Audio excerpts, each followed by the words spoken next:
What's going on, everybody? Welcome back to the Make Money and Have Fun show. I gotta say, this is probably gonna be my favorite show so far. I'm the most anxious to get through this one because I got a super cool guest today. Today, I'm sitting down with David Hancock, who I'm gonna tell you a lot more about in just a minute. But first, I want to talk to all of you out there. So remember, as always, this show is so cool because it's completely interactive. It gives you, the audience members, the chance to actually come in and ask us questions. And there's a couple different ways to have your questions answered. The first and simplest way is simply just to write a comment. So if you're streaming us live on Facebook or on YouTube or wherever you're streaming us live at, because we are broadcasted all over the place, if you just type in your comment, if you just type in your question in the comments, I can actually bring it right up on screen just like this. And then we can ask your question live on screen. But there's also something else really cool that I did as well. So if you see this little phone number down here, 215-596-1515. So that's actually my business line. That's my business cell phone line. It goes right to my cell phone. Now, here's the really cool thing. If you text in the word David for David Hancock, today's guest, to that number, 215-596-1515, you can actually be brought backstage with us, get a little VIP access going on, and you can ask your question live backstage right here with us. So I'm going to leave that down below. Just let it scroll by. If you want some VIP access, just text David to that number. But now, without any further ado, I need to introduce my guest. So this guy has done a whole bunch of really amazing stuff in his life. So David Hancock is a Wall Street Journal and USA Today best-selling author, and he's the founder of Morgan James Publishing.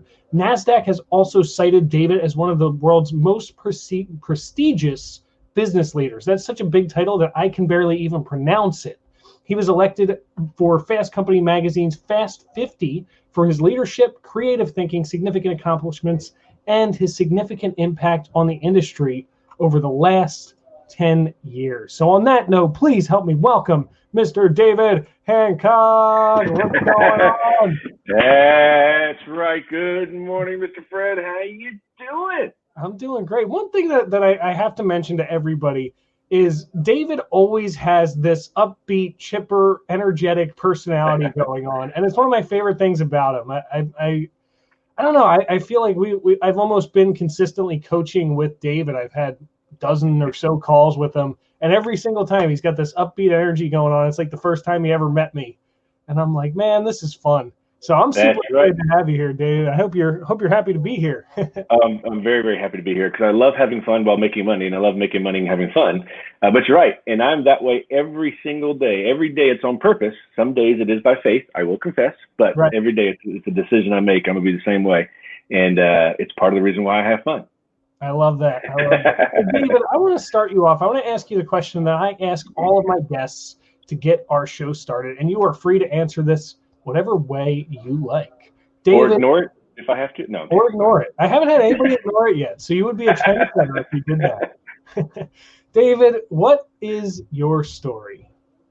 Oh my gosh, yeah, I can't ignore that one because it's one of my favorite ones to tell. So I don't know how far back you want me to go, but I founded a publishing house about 18 years ago now. Okay. And that is probably the last thing that I would have ever imagined to have done. Because I was a man, God's got a sense of humor with me. I went through many different little career bumps until I found my sweet spot. I barely passed high school. Okay, I'll confess, I barely passed high school. I was too busy chasing soccer balls and my now wife, of course.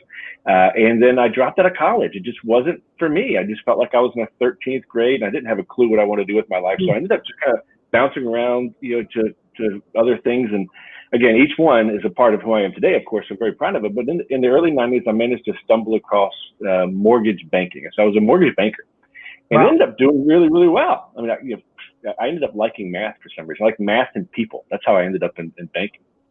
Interesting. And I was a top producer. I was doing really well, but I was competing with 1,000 people just like me, and we were all offering the exact same product or service to the community. Right. Granted, they were all loosely regulated mortgage products, as we learned in 2008. But it was working for me. But I wanted to figure out how could I, stay on top, and didn't know exactly what I was looking for. I just knew that, you know, I couldn't keep it up. It was a high stress job, and we were spending a fortune in advertising. Of course, fortunately, it was the bank's money, not mine, but you know, we were just spending a fortune. But so could everybody else. It was really, really frustrating. And so I started to study. And I started to study anything and everything related to sales or marketing or business, because I just didn't know. You know, I didn't know what I needed, didn't know what I wanted. But I managed to discover the greats. You know, I went to Tom Hopkins conferences, Zig Ziglar's conferences. I bought their material. I came back. I implemented even some people in specific industry stuff like Todd Duncan and Bill Backrack. If anybody ever heard of those guys in the 90s. Yep. And their programs were all amazing. And I'm a good implementer. I'd come back and I would fine tune some processes. I would hire a couple of assistants. I worked a little bit smarter, made a little bit more money, but nothing really gave me that bolster in my career that I was looking for until one day. And this is also kind of funny. A book landed on my desk. I don't remember where it came from, who gave it to me, whether I bought it or I stole it. Pretty sure I didn't steal it. But somehow I got a copy of Guerrilla Marketing. Now, Guerrilla Marketing had been around for a little while. In fact, it was in its third edition by the time I discovered it. I'm sure you've read it, Fred. Yeah. Heck, good answer. Good answer. So I discovered Guerrilla Marketing, and I realized I was a success for a reason. I was a guerrilla marketer and didn't know it. And what that means was I was leveraging more of my time, my energy, and my imagination and relationships to add value to my clients. And I was doing things that were unconventional. In fact, guerrilla marketing, the definition of guerrilla marketing is to doing unconventional things to gain conventional goals. It's originally designed for small businesses or entrepreneurs who didn't have any money. Now, I was a W-2 employee who had unlimited ad budgets, but again, like I said, it was the same thing that everybody else had, so we kind of all was starting from the beginning. So I really resonated with guerrilla marketing, and it was very affirming, but it didn't necessarily teach me anything new, although I still encourage every single one of you to read it. It's in its fourth edition now. Of course, it's dedicated to me.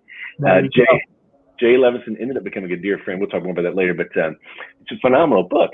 But it was very affirming to know I was doing the right things, I was heading down the right path, and I was a success for a reason. But I ended up wanting to take it to the next level because I wanted to figure out, well, what more can I do it? Because I hadn't quite found what I had thought I was looking for. And I reached out to the author, which is something I've been coaching you, Fred, to make sure that your authors have, or your readers rather, have a way to connect with you. And something like this is a phenomenal platform for doing that, because we desire a relationship with an authority in this space. We want to know that you care about our success. And that's exactly what Jay did. You know, Jay cared. So he responded to me and ended up hiring him as a coach. You know, unfortunately, the bank paid for it, so it wasn't 10 grand out of my pocket every month, but it worked. That's fun.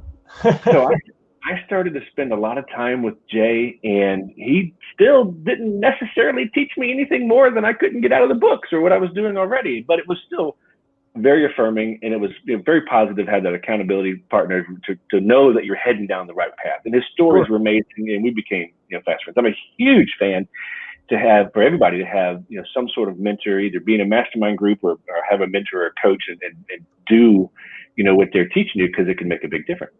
But so over the months, Jay continued to nurture our relationship and fine tune my guerrilla marketing skills. And he ended up sharing 3 things with me that ended up changing not only my day job for the good, but also my end up career, which is ultimately, I think, the question you're asking is, how I got here. I think I forgot the question already, but I hope am I doing okay? You're doing great. This is awesome. I missed everything you just said, though. Go back to the beginning. Start over. Oh, yeah. So I was born back in 19. No, I won't go that far. So Jay was sharing with me, he said, in one of those little casual conversations that he's done so well with me, he said, David, if you wanted to charge more and negotiate less, I mean, Fred, who doesn't want to charge more and negotiate less, regardless of what widget you're selling? I mean, who doesn't? I'm like, sign her up, right? Yeah. So he said, well, if you want to charge more and negotiate less, you got to keep doing what you're doing because it's working. I'm like, yeah, but I want more. Not that that's a bad thing, but he said, well, you're having an impact and you're creating opportunity and you're creating change. So, you got to keep doing what you're doing because it's working. I'm like, yeah. He said, but then you need to add one more thing. I'm like, I'm ready, which is one thing. Well, he wasn't ready to tell me yet. Either he wanted a few more months out of me or I wasn't ready in my space to know what that was yet. Right. And so the next month he went on to share with me, he said, David, if you wanted to have those clients that you wished you could do business with, which we all do. I'm sure we all have those kind of whale of a clients that you just know, oh, if I could land that deal, that'd be great. And sure enough, in my industry, in the banking industry back then, They were celebrity real estate agents, and they were lawyers and CPAs who had access to big clients with lots of money. Well, sure, who doesn't want to do business with those guys? Of course. But I had lots of them that didn't even return my phone calls or didn't even know I existed. And I'm like, yeah, Jay, I want that. Yeah, how do I do that? He says, well, you got to keep doing what you're doing because it's working and you're leaving an impact. You're making a legacy. People are starting to find out who you are, of course, but you need to add one more thing. I'm like, Jay, what is this one thing already? Well, I wasn't ready, or he wasn't ready to share with me yet, and I'm still grateful for his process. And then finally, Fred, and this is kind of one that I wasn't really expecting, he said, David, if you wanted the media to call you when something happened in your space, in the banking space for me, he says, you've got to keep doing what you're doing because you're having an impact, you're getting recognized, you're having successes, you've got growing client lists. He said, but if you want the media to reach out to you, which I'm like, who am I? And like I said, I barely passed high school, dropped out of college, and I found a niche. So what does that make me? Why would they want to talk to me? But there was always something, of course, going on in banking. They always had some sort of bobblehead on television or being quoted in the paper about it. So I'm thinking, well, maybe, I don't know. I didn't quite see it, but he did. And he said, well, David, if you added one more thing to what you're doing, you could have that. And I'm like, okay. Are you going to tell me now? Well, sure enough, he did. I finally got to the point where I was ready. And he said, David, you need to write a book. And I was crushed. And I laughed out loud at the same time. Because like, who am I to write a book? And surely he's jesting because I'm not that guy, But he was very gracious, very loving. And he calmed me down and helped me realize that I was a success for a reason. I was doing things good. I was serving others. I was having success. My clients were having success. So surely somebody could learn from me. And I'm thinking, well, maybe so, because I have a small team of people who work with me and I had clients all across the country. Maybe I could write a book. Well, he compelled me to do so. And I did. Didn't realize that was a hard thing to do. As you know, it's not necessarily easy, but once you get your mind to it and think about it in the small pieces, not the big piece of a book, it can come together. And for me, it ended up being a stress reliever. I jotted down an outline, like this is exactly kind of what Jay and I talked about, Fred. I said, okay, Fred would sit down with me for at least 40 minutes. Here are the 10 or 12 things I'm going to get off. He runs away or gets out of the chair and starts screaming. So I started with an outline and I just started to fill in the blanks as something happened in that day. And I literally wrote to the outline kind of scattered based on what was happening that week or that time and how I could serve others. And like I said, it ended up being a stress reliever. I would do 15, 20 minutes in the evening on the couch with my bride. And it ended up being fun. And I ended up getting it published, Fred. I mean, I don't remember how many rejections I got. I know, right? Like, that's crazy. But I didn't remember it being a really hard thing. So maybe I had some good influence or good connections because of Jay, which I'm sure I did, but I managed to get it published. And in less than 8 months, everything Jay had professed happened. I literally doubled my already 6-figure income. And the only thing I did different was yesterday I was a successful hustler in a good way. And then, 8 months later, I was a recognized authority. I had the power of the book in my hand, and I became, the authority in my space. And then, of course, I doubled all my fees, and nobody asked me any questions. And sure enough, the clients that would never give me the time of day were begging to get on my calendar. Of course, I had to swallow my pride and take their money because, I needed that. And then sure enough, the media was calling me on a weekly basis. I'm like, you sure you got the right Hancock? No, it's me? Okay. So fine. So I talked to the media on a regular basis, and I was either interviewed on television or quoted in the newspaper or, talked to on the radio. And it was like weekly. It was like all these things Jay said came true. It was amazing. But, and this is the start of how I got here today. The big but in the room, and it's not mine in the chair. It was that it ended up being one of the worst experiences I had gone through from a business to business kind of relationship. It wasn't fun. And I, like you, like to have fun in everything that I do. Sure. But I ended up selling the rights to my work to a publisher. That was the way you do it, and they took over. And I had no input in anything. In fact, I didn't even like the book when it came out. I had no input in the cover, no input in the title. They even added 3 chapters to my book, Fred. When I got the book in the mail, like weeks before pub date, I'm like, oh, there's a mistake here. I called up my editor, 10 days later. They called me back. It's like, what is this? He said, no, we thought that needed to be in there. So we put it in there for you. I'm like, well, thanks for telling me. It was good. But it was like things like that. And then I could never, I know, right? I could never sell enough to make them happy. Right. But I was locked into that publisher for 3 books. So I ended up, doing well enough that they're like, okay, time for book 2. And I'm like, not this again. But it worked. I mean, it really worked. In fact, I became so passionate about the power of the book to be a guerrilla marketing weapon in your arsenal to market yourself and your widgets and your wares to the world, regardless if you had an unlimited ad budget like I did. In fact, I started to spend significantly less on marketing because I didn't need to. It was amazing. So by the time it came around for me to do book 2, I convinced my now dear friend, Jay Levinson, who I was still coaching with, to go on with me as a co-author. And he said yes. So then at that point, I was able to stop paying him because now we're co-authors, right? So that was good. So we ended up co-authoring a book together called Guerrilla Marketing. I can't remember my title. It's Guerrilla Marketing for Mortgage Brokers.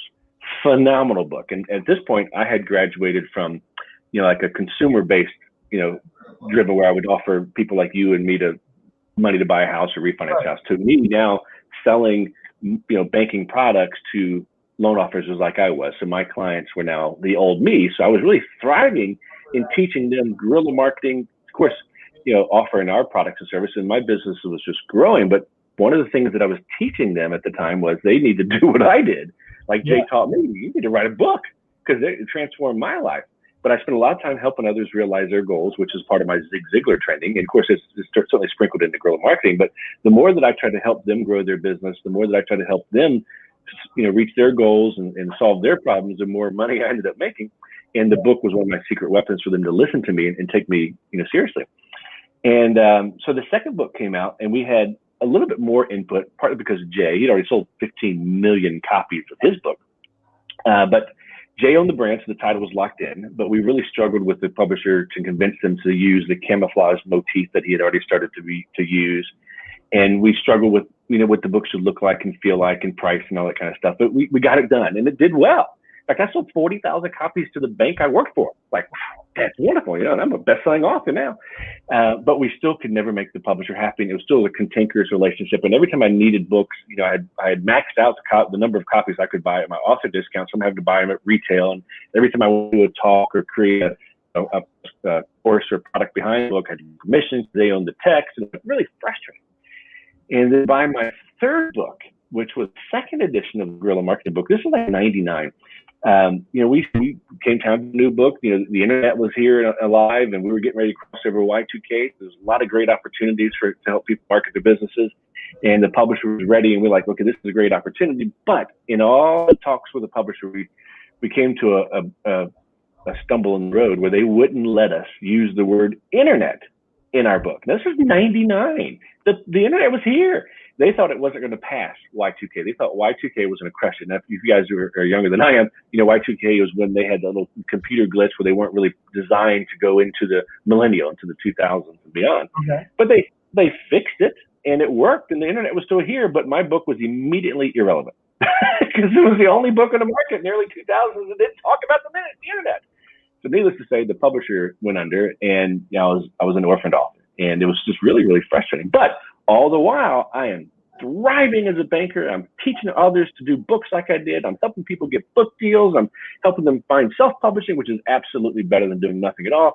And my clients were growing, and their business were exploding, and yet they were having trouble with their publisher too, or they were fighting with the publisher, or they were having success in the self-publisher side, but not the same level of success. It ended up kind of taking over my life, and I think kind of in a good way. It was a lot of fun. So then I ended up self-publishing a couple books myself because I'm thinking, hey, now that I'm a best-selling author, I could do this on my own. Who needs a publisher, right? Yeah. So I ended up self-publishing like 3 books, and I loved it. I loved everything about it except the media would never talk to me about my self-publishing books. It's like, it's here, it's new, it's now. The ones who are talking to me, they're 5 years old now, or quite, something like that. And I had very limited distribution. Amazon was in its infancy, but it was still there. But I had a garage full of books and no credibility, or very little credibility, I should say, and no really real way to sell my self-published books. That was frustrating. So I sat down with Jay one day. I said, Jay, man, somebody's got to fix publishing. They tend to get in the way of we entrepreneurs. And he says, I know, it's been like that since 1920s or whatever.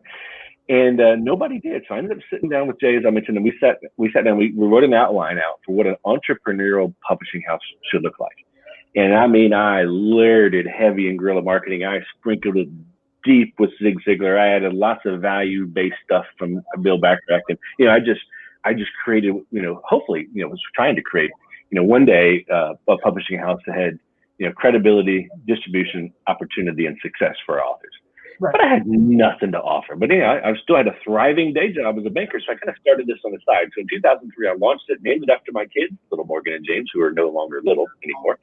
And it just happened to be the right thing at the right time. And of course, I was blessed. We ended up doing a 3-book deal with Jay. So we put out 3 fresh, brand new guerrilla marketing books with Jay. So certainly had an impact there. Right. And then I just managed to attract people like you, people that are significant in their space, that are passionate, enthusiastic about the product, and have great options, but really wanted the better solution. And we started just to publish books, and I had no distribution, had no credibility. I really had nothing but my rugged good looks and a good idea, and that's about it.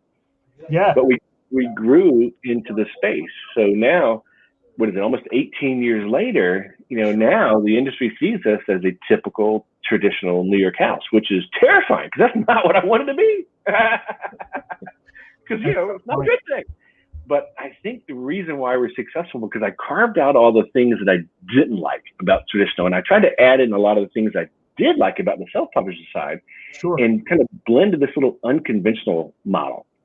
And I think that's the reason why we're successful, because our authors love us, our authors doing well, their goals are being met, but yet we have credibility, distribution, and opportunity in the space. And my gracious, a publisher our size and this young, to have 29 New York Times bestsellers in our short history and over 65 USA Today and Wall Street Journal bestsellers, it just doesn't happen. So we've been very blessed, but we're learning a lot and teaching our authors a lot. In fact, I ended up, just to kind of fill that gap there, I ended up quitting my day job as a banker about a year and a half later, and just set out and earned what we have. And then a lot of great doors were opened up. And Fred, I forgot what the question was, but I've enjoyed telling the story. But that's how I got here. That's who I am. That was amazing. I mean, normally I'll cut people off on that question just because it goes on and on. You think? I'm like I love this story. I got to hear this from the beginning. And it's funny because I even learned some things about you. And the really cool thing, and I do this every time, and it's so amazing. So not recently, I guess about a year ago or so, I was at a seminar. And it was a really small, intimate seminar, about 8 people there or so, something like that. And one of the speakers went up in the front of the room and he handed everybody a Post-it note. And he said, I want you to write 4 words or less that describes who you are. It describes your philosophy. Wow. And that's where I came up with make money and have fun. That's literally, that was the only thing. I sat there for like 10 minutes and I'm like, this is the only thing that I have. And I wrote that down. And since then, for whatever reason, about a year and a half ago, it's become my mantra. It's become my thing. And every guest that I bring on here, it's like every story that they tell, they're like, yeah, I was making a crap ton of money, but I had no fulfillment, right? Or they were really fulfilled, but I needed to make more money. And so it's like everywhere that you look at these people's stories, these entrepreneurs and these investors' stories, it's always bridging that gap between both their passion and their prosperity. So man, you set it in motion. For that. You absolutely set it in motion. That is so awesome. And what a great tool to use by writing your goals down, no matter how lofty it may have sounded at the time, but well done. Yeah, it was really a cool thing. And now, I got the book coming out, the Make Money and Have Fun. I got the Make Money and Have Fun show. I got the YouTube channel. I got a mastermind that I'm starting. And it's all just under this umbrella. And it's just been so much fun, especially, hanging out with you, bringing you on here. And it sounds like really your story was like, man, I'm making so much money, but I think that there's more fulfillment to be out there. And that really is just, I think, that entrepreneurial journey. But David, we got to hit something before I send you off. And that is officially writing your book, right? So I'm sure a lot of people are on here. Wow, it actually shows up kind of cool on screen. Look at that. Yeah, it does. Almost like see-through. That's interesting. So this is the first book that I ever wrote. This is called The Revolutionary Mindset. It's available on Amazon. And like you said, this was a tedious, arduous undertaking writing this book the first time. And it was actually funny just to really quick hit my story, and then I'll ask you about it. It was funny. The day I finished my book, I'm like, that's it. I'm never writing again. And the next morning I woke up and the only thing I wanted to do was write. And so I started blogging shortly after that because I'm like, wait, I can I can get my message across and publish it very quickly. And then about 4 years later, I put that into my second book, The Thought Bible, which is actually the proof version, as you can see. And this is basically just a collection of all my different blog posts that I wrote throughout those years on there. So I got those 2 books coming out, and then I got a third one that's going to be published with this really interesting publishing house called Morgan James. I don't know if you ever heard of them, but they did stuff like .com Secrets, they did Expert Secrets, they did Ultimate Freedom, and they even have a partnership going on with Dan Miller and 48 Days to the Work You Love and all that kind of stuff. So that's right. What about you, David? What would you say to someone who is thinking about becoming an author or thinking about writing their first book? What's that journey like for you, and what do you recommend for people like that? So I would say that a large portion of the population wants to write a book. A small portion of the population actually does, and an even smaller portion of the public actually gets it published. So I say yes, because it is such a powerful tool. Now, you've got to be writing it for others. You can't write it just as a fluff piece. You can't be using it just to leverage it like we did. That was a side benefit. And there's ways to really make sure those things happen, but you got to think first to the reader and how you can serve others, and it can make the biggest difference. And then just don't think about the book. Think about what could I share with the world that would change their lives, and how could I get connected with those people to grow both my life and their life, and start writing an outline, just like I did with my first book. What could I get across to Fred before he ran out of the room screaming, real quick, and just start writing it. And next thing you know, you'll be standing out above and beyond everybody else. Performance-driven thinking was my 15th book, and that was the first one to hit the Wall Street Journal and USA Today. So have patience, because sometimes it doesn't always work as quickly as you want. But God's got a sense of humor and a plan. But do it. Start writing. Start thinking about wanting to write a book. But you'll also need to do, if you got time, Fred, I want to help people understand this. No matter how you publish a book, whether you get picked up by Simon & Schuster, or whether we have the privilege of working together at Morgan James, or you end up self-publishing the book, there's 2 bridges you need to cross down this path to really be able to have the success. And I didn't really go deep into this with my coaching with Jay, but you really need to become that authority in your space even before the book comes out. Mm-hmm. And there's 2 bridges you'll cross. You'll cross that authority bridge, and you'll cross that permission bridge as you're coming together. So if today you were decided to have fun and make money and include writing a book as part of that process, I want you to put it in writing like Fred did and commit to doing it, and then now tell the world you're going to do it. Because you're going to put yourself on notice, and you're going to have people holding you accountable, and you need to start sharing at least 5% of the time, that you've got a book coming out. Here's what it's going to be about. Here's the things you're going to address, and talk about the process, talk about the struggles, talk about, looking for an agent and getting rejected, and talk about trying to find a publisher, and talk about getting accepted. Just kind of talk about the book at least 5% of the time. The other 95% of the time, you want to continue to educate, encourage, inspire, and entertain your world, because you are the authority. But your audience will start seeing you from being a really wonderful resource, a great person who has knowledge that they love and trust, going from that stage to being an authority, because they watch it unfold in front of their eyes as you're becoming that. And as you get picked up by a publisher, and as you show the book cover like you just did, as you start getting to that point of having the book ready, you've become the authority in their eyes. And you've also, haven't asked them to do anything yet. But you've also brought all these people with you down this path who are now vested in it with you. So they're going to want to see you succeed. They're going to go buy copies. They're going to tell people about it. They're going to share it with their friends, and they're going to be some of your biggest fans. And the other bridge that you cross almost simultaneously is that Seth Godin bridge that you guys may remember. It's earning the right to ask them to buy the book, or earning the right to ask them to help you down this path to becoming a best-selling author, or whatever your goals are. Of course, it has to include serving others. But by the time that you've done that, you haven't said, buy my book, buy my book, buy my book, buy my book yet.